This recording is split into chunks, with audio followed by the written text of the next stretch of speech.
I am Dr. Aravind Srinivasan, Chief Medical Officer and Director of Projects, Aravind Eye Care System. It's a pleasure to be with you all. We are going to be discussing several interesting things in this discussion. It is going to be the intersection of platform and purpose, which is very profound, and joy of doing something beautiful that outlives one's life.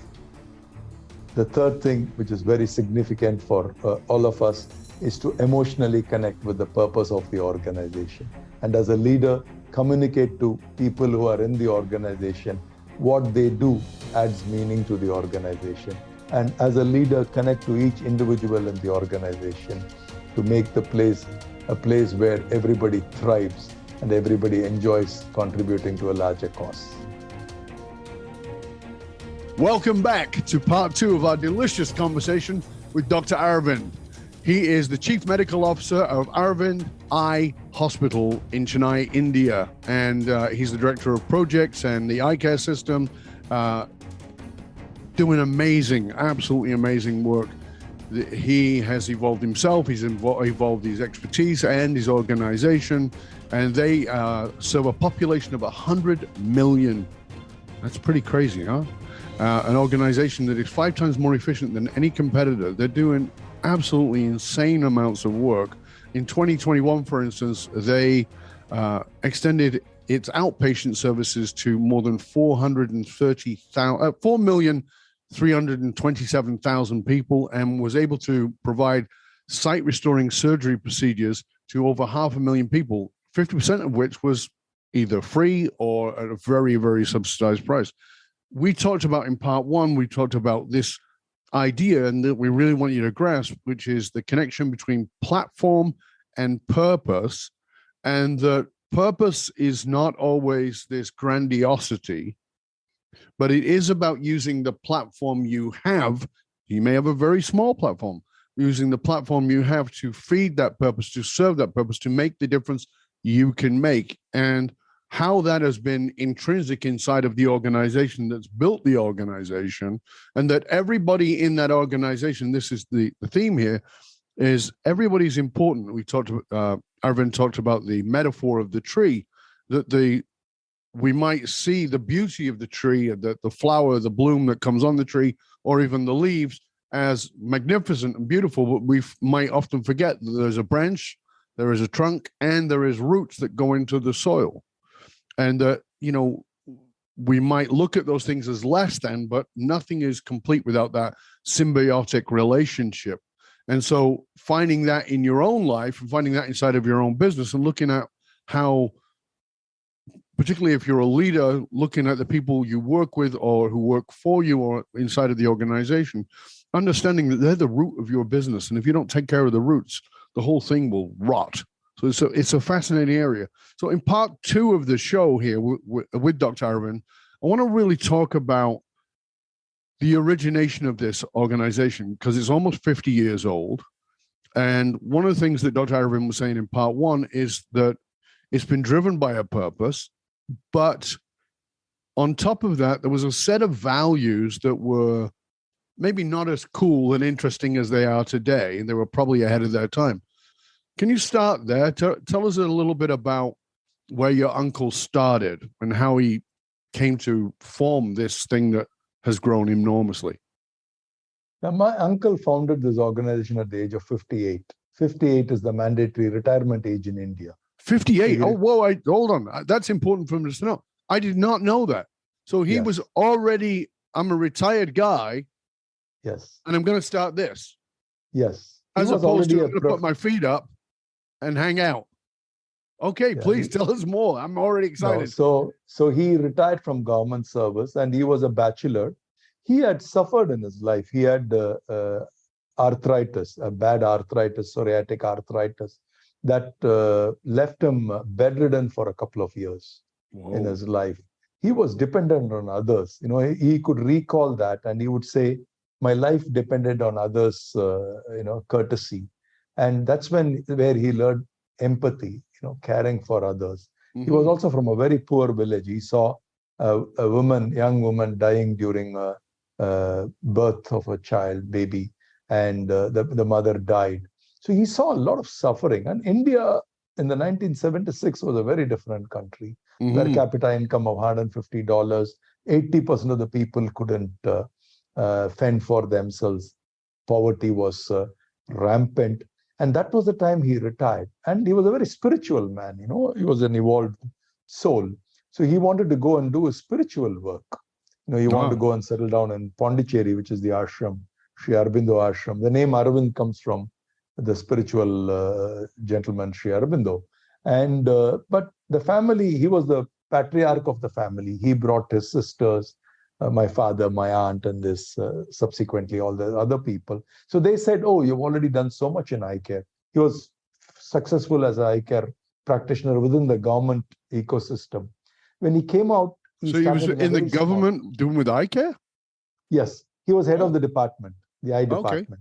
When he came out, he started with 11 beds and a small facility. Even in that 11 beds, he said, even at that stage, he wanted a free hospital.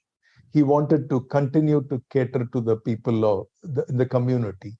And that's how he was known before he retired. And he wanted to do that after retirement. And the first generation of people, people around him, his brothers, sisters, the first set of employees, for the first 10, 15 years, they were slogging. They were sacrificing everything. They did all this job. Today's Aravind is very different. It's globally known. People hear about it. And we are sitting with the famous Dow and talking about it, but not 40 years ago, 45 years ago. I think that's where the character of the organization, that's when the DNA of the organization was formed. So it is a responsibility for people like us to ensure that we nurture that DNA, we take care of it, and we ensure that that's the path that we are going on. The way we do it keeps changing. Yes, of course. But the purpose behind it, the core values behind it are eternal. So was he, in the beginning, was he self-financed? No, actually, what he did? He went and raised money. He wanted to raise money and nobody trusted him. So he said that was the only time he went to the community and he said, I'm going to do my work. That's how this whole cross-subsidizing model came into this world. He was very, very very ahead of his time, very phenomenal man. One end of his mind was very evolved spiritually. I have to help my fellow human being. It is important to take care of them. But the other aspect of his mind was very pragmatic. He said, I should learn from McDonald's. How are they able to open up? I'm talking about McDonald's of 70s. They were opened up in different parts of the world, gave the same service, clean toilets, standardization, replication. And he used those words, standardization, replication, because eye care is more important than tossing burgers. Yes. And he said, I should be able to learn from them. I should be able to do it. So he was way ahead of his time in the sense he was dying in 2006. Even then, he would speak about the next 100 years, next 50 years. So his soul transcended death. It was not about him. No. It was about the people. It was about the society. I think he was able to viscerally feel the suffering of people. And he felt responsible. He felt, I should do something for these people who are blind. I know what to do. I have to get this solution of vision to more people. So that's how this organization came. That kind of a mind, which was a very vibrant mind, very giving.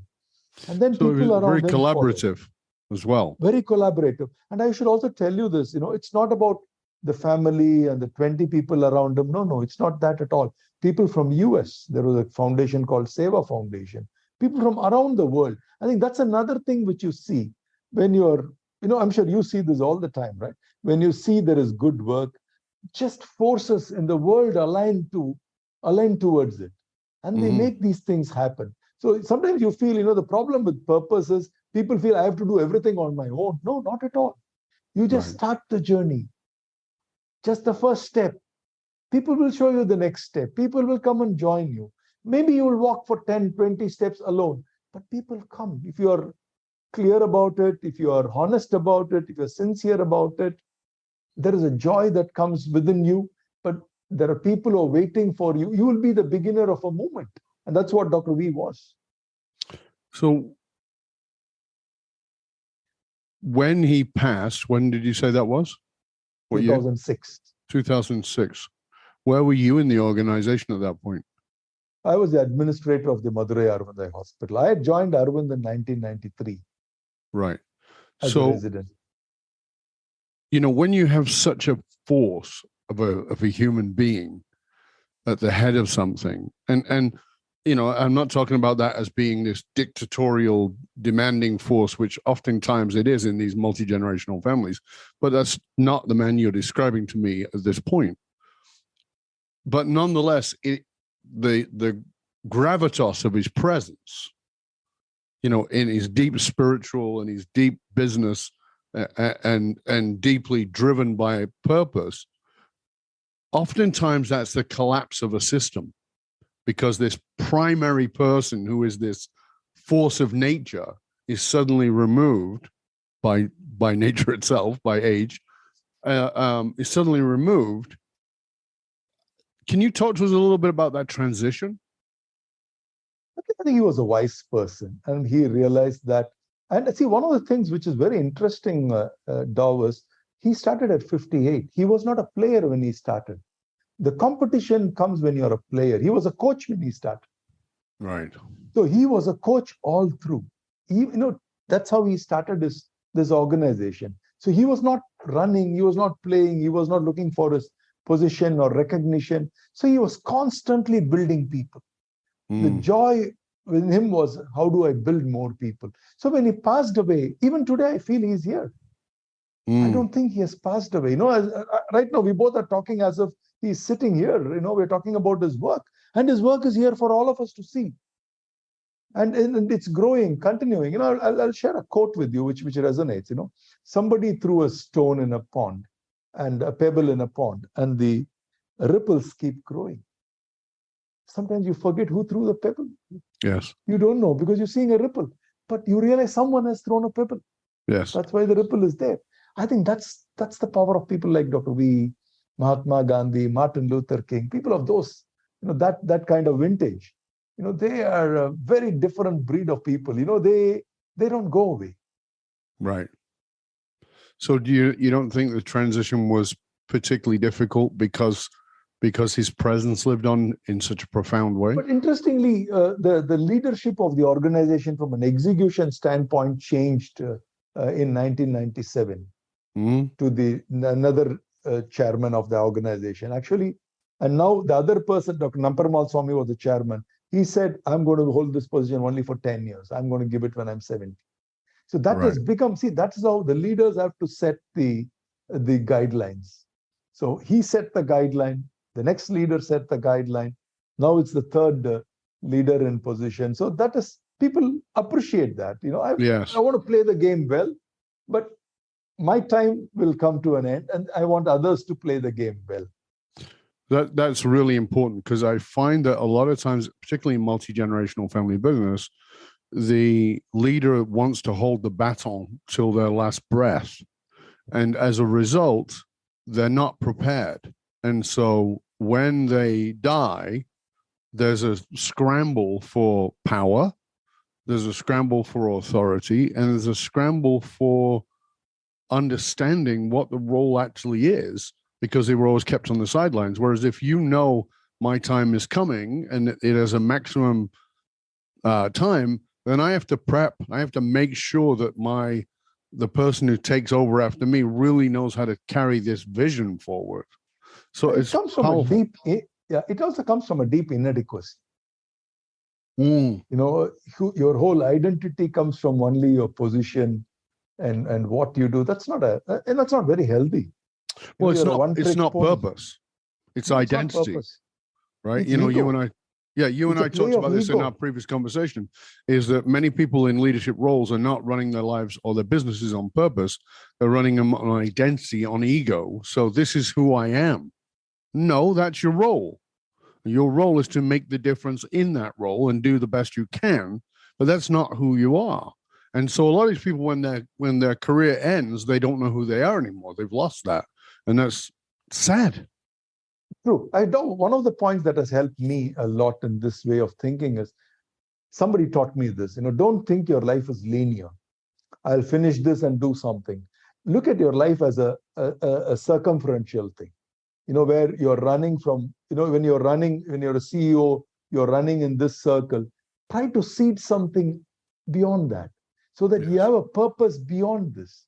Yes. You know, if you look at it linear, oh, I am the CEO, I'm nothing after that. That's not fair.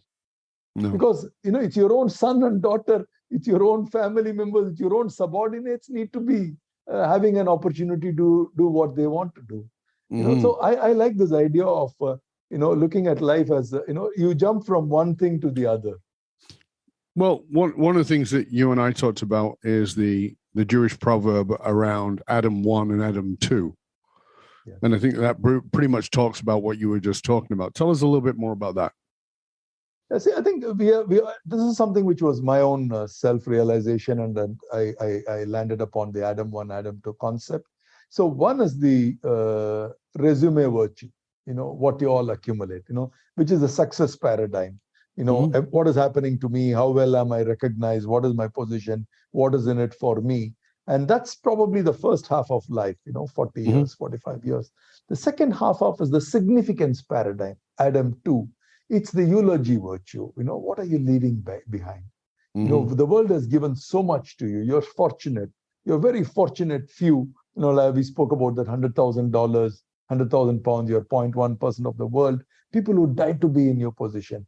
And with all that, if you're scarce with them, if you're only adding to your net worth, if you're only adding to your net worth, and that is very important. In fact, this is a quote which I really like. Success is what happens to you. Significance is what happens through you. Yes. I think that allowing that through you to happen, because you have to allow it to happen, because it has to flow. It has to be natural, because you spoke about the soul smiling. You can't force the soul to smile. No. The joy, it can't be forced. Happiness can be forced. Yes. Joy has to, you know, it has to be in abundance. Yeah. Your soul has to have an abundance that will pour itself out. So that's alchemy. It is. You know, as Parthasarathy taught me in the Vedanta, let your love be a radiator, not a boundary. Right? It has to radiate out. Let your purpose, because love and purpose to me are interchangeable. It's me. That's not the truth. It's just my truth. But it's like, let it radiate out from you, not be a boundary that's only given to certain people or certain situations. And I'm often reminded of that to have compassion with somebody who pisses me off or upsets me in some way. It's like, well, hold on a second. Like, understanding that every human being I meet has a purpose that they potentially don't even know, but that everybody I meet is in some kind of pain that I definitely don't know. And that this behavior, including my own when it's less than brilliant, is an act to cover up that pain. And so if I can come at that with a place of compassion for the suffering, then I can potentially ease the suffering, if only by validation of the suffering. Because sometimes that's the validation is all that's needed. Like, I think that most people are walking around in the world saying, could you just see me? Could you just acknowledge me? Like, I don't get people who don't talk to taxi drivers. I don't get people who don't talk to people in elevators. I don't like that, because I know, because I had very chronic depression many years ago and was suicidal. And I know that my life could be changed with a hello. Like, I could feel like the world is a piece of shit and nobody cares about me, and you know, and be totally wallowing in my own self-pity. And then somebody would just say, I love your shoes, or nice shirt, or how you doing today? Like, it didn't even have to be anything big. And I suddenly be like, yeah, maybe people are all right. You know, and now I'm sort of recognized as this person who really sees the beauty in people, because it's those little things. It's that moment of taking the time. And I think that oftentimes leaders forget that. They're so focused on these big ideas and where we're going and what we're going to do that we forget, like you were saying earlier, we forget that the roots of the tree keep the tree healthy. And we have to nurture those roots. And those roots are in momentary conversations. Instead of just, I'd like a latte, it's like, how's your day? And I'd like a latte. And how have people been with you today? And who treated you well today? And tell me, while you're making my coffee, just tell me a story about somebody who was great today with you. They recounting that story lets it register in their brain and move forward. And I wonder how many people in your organization, which is such a profoundly purposeful foundation, I wonder how many of those people go home every day with that little nugget of joy because they're part of a machine it is a machine, a very efficient machine that is serving a purpose that's so great. Because a purpose-driven organization, I tell the leaders I work with all the time, a purpose-driven organization is not giving you purpose. You've already got the purpose. It's giving the purpose to everybody who is involved in your organization, whether they're a buyer, whether they're a supplier, or whether they're the people who work with you. And it's like, I'm part of this. I'm part of making, there's a wonderful story of a man who gets off a train in a city in Europe, and he walks along and he sees a man who is laying bricks. And he goes, "What are you doing?" And he goes, "I'm laying bricks." Oh, okay. And he walks a little further along the wall that the man's building and sees another bricklayer. And he goes, "What are you doing?" And he goes, "I'm building a beautiful cathedral." And he walks a little further and he sees another man. He says, "What are you doing?" Doing exactly the same thing. And the man says, "I'm building a place that honors the creative force of the universe, that honors God." All three doing the same thing, only one of them is purpose-driven, right? I think one of the things here is, as leaders, we are all a little higher up in the organization. We see a lot more than what others see. So it's the leader's responsibility to tell people about the purpose, about the joy, what they see, what they understand, what they appreciate. Because when you're doing the mundane, regular work, you can miss the joy. You can miss, you're probably not able to connect the dots. So the leader's job is to connect the dots. Tell the people what they do. Make it count to them when they go back home. I think those are stories, these stories that you shared. These are very powerful stories, Yes. In our organization, you don't have to look around, right? Every day, about 2,000 people are getting surgery, and there is enough and more stories. But a leader has to take it. Tell them it is because of your action, and that's the truth. Of course it is. Of course it is. I get another example is that during the pandemic, we stood outside and we banged pots at 7 p.m. to thank the front workers. Who's banging pots now? I'm so upset about this. Right? I get really pissed off about this. Who's banging pots now? Those frontline workers are still working frontline. Who's banging pots for the teachers, for the garbage collectors, for the truckers, for the people who are really essential, who are always the lowest paid on the rung? These are the lowest paid people. But flip it a little bit, When you're saying who, I understand where you're coming from. But people who are privileged, people who are having a higher platform, it is not about, we are the people who have to do that. That's my point. You're absolutely right. And that's my point. The point, you're absolutely right. We've got to recognize that, and I really do like that metaphor. We've got to recognize, who is the roots of the tree that allow me this fruit? Who is the roots of that tree? Who is the mycelium complex that feeds the roots of that tree? What's interesting, Dov, is everything about the tree can die. The root will regenerate. Yes. So sometimes we feel when you're at the top, you're controlling everything. You are perishable. You can perish. Yes, that's very true. That's very true. The root can regrow all kinds of things, but if you're the top, you're done. Yeah, they're coming to cut you down, buddy. Absolutely. All you need is one strong breeze. You're down. Exactly. That's a very good metaphor. So now, as the Aravind system moves forward, you have a further vision. Can you tell us a little bit about that? See, right now we are catering to 100 million people, and that is only through Aravind, our direct service. Aravind also ventured into manufacturing intraocular lens, sutures, pharmaceutical products. So it exports to about 160 countries, those products. So today it's estimated that 30% of all cataract surgeries in the world, there will be at least one Aravind product. So Dr. V ideas, the Dr. V's vision is today available to close to 2 billion people in this world, because 1/3 of the cataract surgery in the world. See, and he was born in a very small village, and the hospital was started in a very small town. That's the beauty of it, right? It does not matter where you start, where you are, where you began.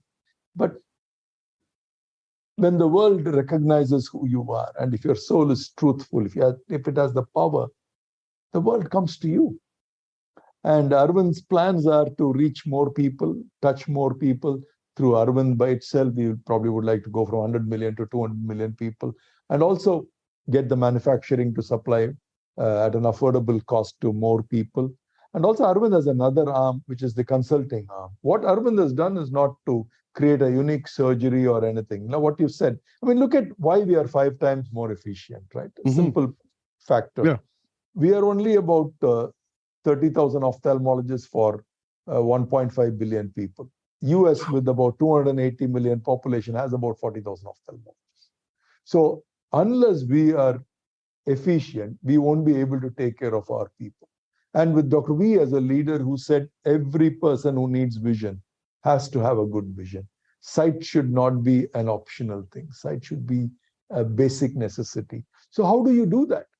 You do that by creating better systems. I'll tell you a secret of the organization. People see us as an eye care provider. We are a logistics provider. Eye care is incidental. Imagine we'll have to bring in 20,000 people every day, shift 2,000 people for surgery every day, feed about 5,000 to 6,000 people every day. We have to give shelter to about 3,000, 4,000 people every day. So we need to have a strong logistics play. And incidentally, we do eye care. Yeah, you said that to me before. I want to stop because I want people to grasp that. Like those numbers you just threw out there are insanely high of, taking care of people, of the surgeries, of feeding people, of housing people. And it's a logistical nightmare in my reality. It's a logistical nightmare. If I had to do that, I'd be like, oh my God, I'm overwhelmed just even thinking about it. And you say, but eye care or the cataract surgery is kind of incidental. So it's in many ways what I'm hearing from the consulting side is it's formulaic. Like your uncle said, we need to learn from McDonald's. It's formulaic. And so we take that and we lay that onto hat manufacturing. I'm making up stuff, obviously, right? Hat manufacturing, or we lay it over into the restaurant business, or we lay it over onto some other industry. Yes. And that's what you've been guiding companies around. Is that correct? Absolutely. See, look at me as a surgeon. I'm trained for about 13, 14 years to become a surgeon. So I'm well trained. This is what I do. Everybody else is trained. That's why I said surgery is incidental, because that's what we are trained to do. We've spent a decade and a half getting trained. But the problem, what happens is people are not trained in logistics. No. People are not trained in bringing this whole supply chain that you need to build. So I think that is where the beauty comes. You bring the most skillful technique and you load it to a high throughput system. The cost comes down significantly. The throughput increases, and healthcare is all about fixed cost. About 80% is fixed cost. So if you can increase the throughput, your per unit cost comes down significantly. So that's how Aravind takes advantage of the economies of scale. And that's how we are able to do what we are doing. So when you do this at a consulting level, where do you see that the biggest challenges become with other companies, maybe even other industries, in doing this work? One is leadership, that definitely, because they have to have a willingness to serve the community. They have to be having the willingness, because the top of the pyramid does not have volume. It's a small subsegment in India. It's not a very rich country. So it is in the lower end of the pyramid. The bottom of the pyramid is where there is a lot more patients. So they should be able to learn to serve that people. They should have an interest in serving that people. And once that's very essential. Second is they have to learn to become trusting themselves. They have to learn to become self-reliant because Yes. they're used to getting donations from someone else. They have to learn, no, I can solve the problem in the community to one set of segment of the population, and I can offer something for the next set of population. So I think these are some of the ingredients. And then there are tactics that you use or strategies that you use. How to use your operating theaters, what kind of skills you bring in, what kind of training your people need to have, what kind of operating theater equipments you need, instruments you need. You have to standardize everything. That's what we try to share with. So the interesting piece for me is the crossover here. So you're standardizing everything, which often seems like sanitizing everything. And that in a lot of, particularly in organizations in North America, when you standardize and sanitize, you lose purpose, right? It becomes the opposite of what you're doing. It becomes like, well, we've got to make the dollar, we got to make the time, we've got to be efficient, we've got to be effective. And you, Mr. X, are just a cog in the machine. We don't really give a shit about you. This is the logistics of what we're trying to do. Talk to us about bridging that gap, because I think that's a battle inside the head of a North American or a first world CEO. I think that's the leader's job. Leaders have to give, I've always found this interesting. You go to a basketball team or a baseball team and you realize, there is one captain under whom they all keep on losing, the same set of players. And there is another guy who comes, they start winning. The same set of guys, the same ingredients, the same set of training. But what is the one change that has happened is as a leader who is kind of giving meaning to the whole thing. I think that's a very essential element of leadership, because it's not everybody can be at the mountaintop. When you're at the mountaintop, it's very important for you to tell people what you're seeing, what you're enjoying, what you're saying, and then say, be thankful to them because of you that is there. And we all know not everybody can come to the top. There are only very few positions that can be there. So it's giving purpose down below the organization. Somebody said this very interesting thing, right? It's like a pyramid organizations are. Don't think it's a vacuum in between. It's people. That's where your taxi driver is there, your school teacher is there. Unless you start nurturing from the top, like the leaf bringing chlorophyll, you need to nurture. That is I think as a leader, that's what I've realized. Because the more you go up in the organization, the less you do. But the more you have to be emotionally connected to the team. Beautifully put. That's exactly it. The more you have to be emotionally connected. And oftentimes in business, we become less emotionally connected as we get to the top. Excuse me. One of the things I will say to the leaders I work with is that the bigger you are at the top, the less chance you have of getting truth, because people are relying upon you for the way of life, right? Their pay, etc., and their families care. But having that emotional connection to your people and training the people you lead who lead others to invest in that emotional connection is so important. As we finish, one of the things you talked to me about was we got to put emphasis on getting back to the parts of ourselves we've forgotten, and how we keep growing into who we've forgotten we were. And it sounds kind of like a little bit of a flip, because you're growing into who you were that you've forgotten before. And most of us are saying, well, that was in the past and let's shove that back and I'm going to grow into someone else. Talk to us a little bit about that as we finish up. I think we all have a combination of healthy combination of ego. That's the first part, Adam 1. We want to be somebody, prove ourselves. We work hard to get here and whatever we do. And then you kind of get there. Then you realize that you have not gotten there in isolation. A lot of people have lent their shoulders, their abilities, their earnings, whatever they have contributed to go up. So when you go up, you kind of realize you are suspended from the top, but not realizing that people are supporting you from the bottom. Right. So I think that is what is the most essential thing. It is not, I think as you grow up the top, it is not what you tell, it's what you're thinking. It's the thoughts that you are in your head. What is guiding you? What is running your day-to-day philosophy? I think that's where we need to work, is what I have found. Constantly appreciating your own thinking, not trying to become someone else, act something, be who you are, be natural. I'm not able to articulate it very well, but I saw that in Dr. V. It didn't matter what the scale of the organization, the size of the organization. He was childlike. There was a joy. There was a joy of doing something beautiful. He was emotionally connected to the purpose. And that is why we are still talking as if Dr. V is sitting next to me.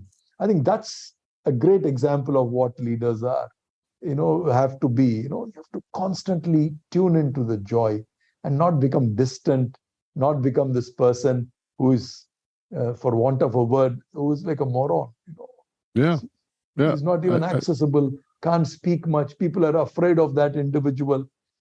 What is all this decades of work in your life to become a loner sitting in some individual office, not knowing what is being done? That's not the purpose, right? The purpose is the joy of doing something. Do you know the story of the golem? Story of? The golem? No. The story of the golem, it's from Hebrew and Jewish stories, right? And it's about how a rabbi creates a man out of clay. He's called a golem. That Mary Shelley wrote Frankenstein based on this story. Okay. Right? So, and the golem is this creature who is soulless. He's created by man.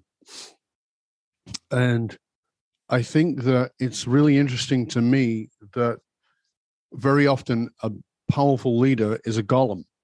He has been created by men. He's been created by the workforce, and he's kind of soulless at the top.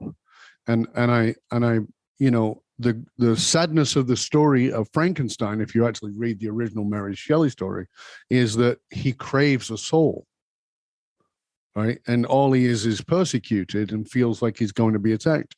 And I look at so many leaders who feel persecuted and feel like they're always going to be attacked, and they crave the soul. The only difference is their soul was already there. They have locked it away in this climbing the ladder thing to get to the top, and they've forgotten that they hold the key to the cage that holds their soul. And so don't become a golem leader, but instead be connected in the way that you've spoken about. Let me tell you a small story if you have the time. This is how I believe this is how they catch monkeys in Thailand. They put a small, there's an opening there, they put some peanuts there.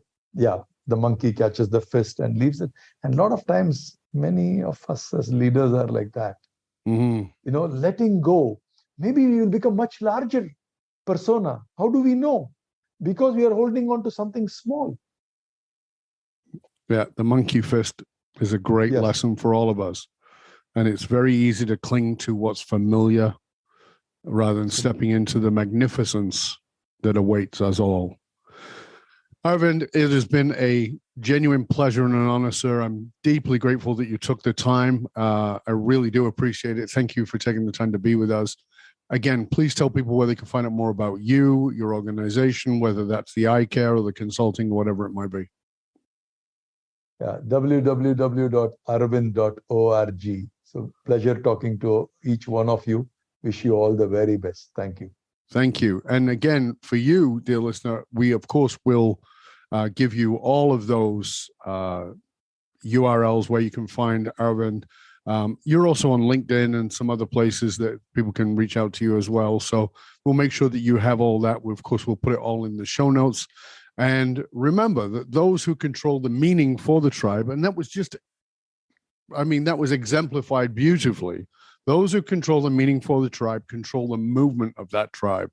If you control the meaning for your tribe, if you hold your purpose and you share that purpose on a daily basis and you live it, eat it, sleep it, breathe it, you control the movement of your entire tribe. And if you really want to tap into that, that's what I do. That is my work. I show businesses, teams, and leaders how to harness their emotional source code to move their tribe, because unified actualized meaning is the single monolithic difference between mediocrity and greatness for all individuals and companies. I want to thank you for sharing the show with everybody you know. Till next time, stay curious, my friends. Stay curious about that axis between your purpose and your platform. That your purpose is always there, even if you seem to be of a low platform or low purpose. Understand that just because you maybe don't have the prestige in the role that you're in right now, that doesn't mean you don't have a purpose. It means you can find your purpose, and you can also elevate your platform. You're born into something, but you're not stuck there. You can evolve. And once you tap into your purpose, you will evolve. And as Dr. Aravind said, once you live from that place of joy and purpose, you're a magnet. You pull people to you because people look for purpose. They want that. They want meaning. It's part of the human condition. We want to be tribal with people who have meaning. You get to make that difference. I hope you've enjoyed today's show. I want you to go back and listen to part 1 again. If you didn't catch it, if you just came in part 2, there's so many beautiful diamonds scattered throughout both of these episodes. I encourage you to go back, and please write to Dr. Aravind, write to me. Let us know what you got out of the show. We're always delighted to hear from you. I'm Dov Barron. I'm here to assist you tapping into your deepest meaning to reach that next level of clarity, focus, purpose, and profit in your business, in your life, and in your leadership impact. And I am out.